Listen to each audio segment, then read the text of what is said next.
ಜೋರಾದ ಚಪ್ಪಾಳೆಯ ಮೂಲಕ ವೇದಿಕೆಗೆ ಬರಮಾಡಿಕೊಳ್ಳೋಣ.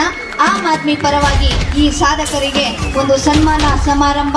ಈ ಒಂದು ಸನ್ಮಾನ ಸಮಾರಂಭಕ್ಕೆ ನೀವೆಲ್ಲರೂ ಕೂಡ ಸಾಕ್ಷಿಯಾಗಬೇಕಂತ ಕೇಳ್ಕೊಳ್ತೀನಿ. ಜೋರಾದ ಚಪ್ಪಾಳೆಯ ಮೂಲಕ ಈ ಸಾಧಕರಿಗೆ